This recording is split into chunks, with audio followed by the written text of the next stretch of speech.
Well, you're preaching to the choir, and many of us sort of shake our head in disbelief that we've gone along with this for as long as we have. Perhaps this event will change things because right now the president has no easy way out of the position he's in right now. He's talked himself into a corner. He's made bold, rash statements reminiscent of people like Lyndon Johnson during the Vietnam War that make his retreat from these policy positions virtually impossible. And so what is he going to do? He can do one of two things, frankly. He can escalate. And I still think that's his inclination because that's his nature. You know that. He's right. Roy Cohn's loyal pupil. So I think he's predisposed to escalate. And I think we're waiting for additional forces to be in position before we do anything. And I suspect that by Saturday, those forces should be on station. So that's the first thing. Second thing is he can keep up this blockade, but the blockade is not perfect. Ships have slipped through, I'm told. It also is very expensive. There's no guarantee that it'll make any difference. Remember that when we blockaded Cuba, we called it a quarantine to avoid trouble with the legal language, but we used 180 surface vessels. The blockade actually reached all the way out into the North Atlantic. And we did this in effectively our home waters, which meant that we could fly from bases in the United States and we could sustain all the ships at sea very easily. We're not in that position over in the Indian Ocean or in the Mediterranean anymore. What are we going to stop? Are you going to put ships in the Caspian Sea? I don't think so. Can you stop rail lines and pipelines that Iran has access from operating? It's tough. It's not easy. I think at some point someone's going to wake up and say, we can't effectively blockade this place. And then the third consideration, I think this is more relevant now than ever, Judge. About 50% of the fertilizer in the world that is utilized by the global south comes out of the Persian Gulf. And right now in India, for instance, the cost of fertilizer has more than doubled. Now, there are two things that keep our civilization operating. One is cheap energy. We're losing that very, very rapidly. Our prices here at home are going to rise. They're rising all over the world. It's really catastrophic in places like Europe. It's very hard on our friends in Japan and Korea, all of Southeast Asia, Thailand, Vietnam, Malaysia. So cheap energy is no longer cheap. That's disastrous for us. The second thing you get with cheap energy is cheap credit. That is drying up. And when you look at the world today and the countries that are in a position to provide cheap credit, there's only one, and that's China. And China is very rapidly becoming the safe haven for cash from all over the world, not the United States, not anymore. And we also forget that when we freeze billions of dollars that belong to the Russians, billions that belong to Iran, billions that belong to anybody, we send a terrible signal to the rest of the world that if you put your money within our reach, if you use our system, our SWIFT system and so forth, we can do with your cash, with your assets, anything we want whenever we do it. Right. China is not going to do that. It's made it very clear. So what we've done with this crisis thus far is not simply made China that much more attractive as a reliable business partner for the world. We've also made BRICS an extremely attractive organization to join and get out from under us. So logic dictates, dump the blockade, release the funds, and announce to the world that on humanitarian grounds, you, President Donald Trump, are ending this conflict because it's hurting the world. And you know that, and you don't want to hurt the world. You want complete freedom of navigation for everyone. And so we're ending this blockade and we are disengaging, and we will find other ways to resolve our dispute with Iran. But, Judge, we have a party that's involved. Israel. It's Israel. And Israel is not going to allow that. Let me ask you a philosophical question. You do, of course, hold a doctorate of philosophy. No. International relations. Don't make me into a philosopher, Judge. All right.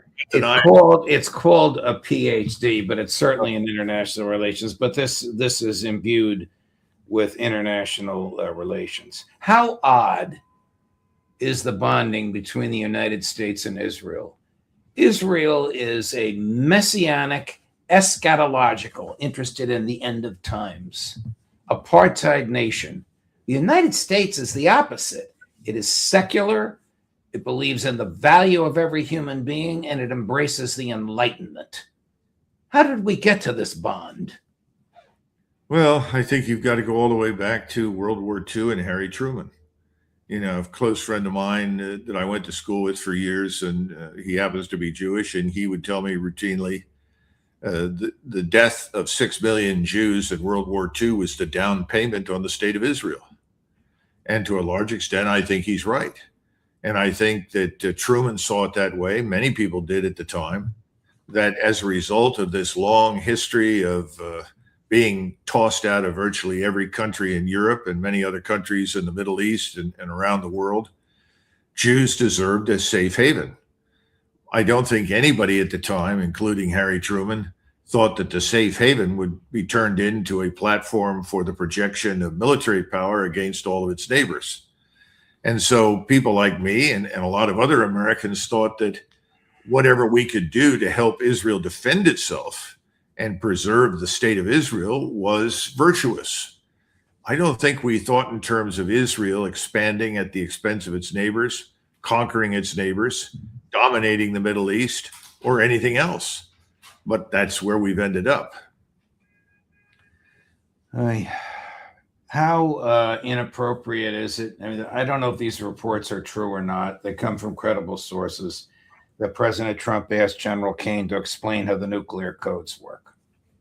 How inappropriate and dangerous, if this is true, and dangerous would that have been for the President of the United States to contemplate the use of nuclear weapons against this country at this time?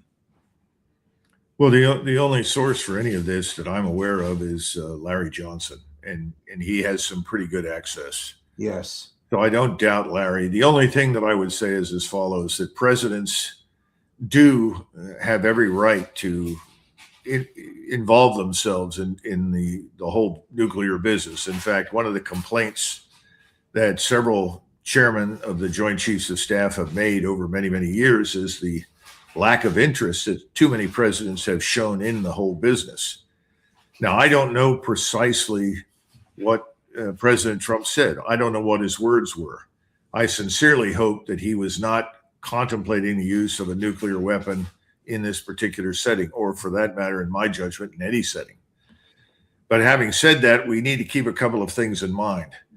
The chairman of the Joint Chiefs is the senior military advisor to the President of the United States. He commands nothing. He has no command authority. The man with all the command authority is Pete Hegseth, the Secretary of War. And once you move beyond Pete Hegseth and you go out to the combatant commanders and the functional commanders, that's where you have command authority. So you have people out in the field or around the world and inside the United States who do have command authority. They report directly to the Secretary of Defense or the President. The chairman of the Joint Chiefs has none of that. The chairman, however, is obligated to advise the president. And that means that if he thinks this is a dumb idea or a bad idea, he's obligated to say that. And we don't know what the content of the conversation was. It may well be that the chairman told the president, Mr. President, we've come as far as we can go with what we have. We can probably do more damage, but that damage may not produce the result that you want. And then perhaps President Trump made some flippant remark about nuclear weapons. Donald Trump makes flippant remarks. We don't know. And I'm quite sure that the chairman responds, said that has no relevance, no bearing here. We shouldn't even consider it, which is what I would say. So I'm hoping that that's what occurred. But there's something else that people need to get through their heads. I listen every day to somebody who's saying, well, look at the Secretary of War. He's fired somebody else and the president wants to get rid of this person. We fired, really relieved is the correct terminology, dozens and dozens and dozens of general officers and admirals during both World War I and World War II. Not so many admirals in the First War, but certainly during the Second. You relieve more senior officers in wartime than at any other point in their careers. And it makes sense. And sometimes the relief is not because they're incompetent, it's because they haven't been successful. And sometimes they're not successful for reasons that they don't have much control over. But as George Marshall used to say, I don't have time to do that. I've got to win. This man's been unlucky. We're going to put somebody else in there and find out if he can do better. In other words, it wasn't necessarily personal. And sometimes the people that you remove are exhausted. They can't keep up. I just want to make that point clear because there seems to be this attempt in Washington in partisan politics to demonize anyone in the chain of command, the president, secretary of defense, or anyone else, senior officers who relieve people. That's their job. It's called a supervisory authority over the military, civilian control of the military. That's what's supposed to happen. Now, you could quibble over the reasons. Now, I haven't heard President Trump express the view that he wants to relieve the chairman of the Joint Chiefs. He seems to talk to the man, and the man talks to him. That's a good thing. Let's hope it was what I described and not something worse.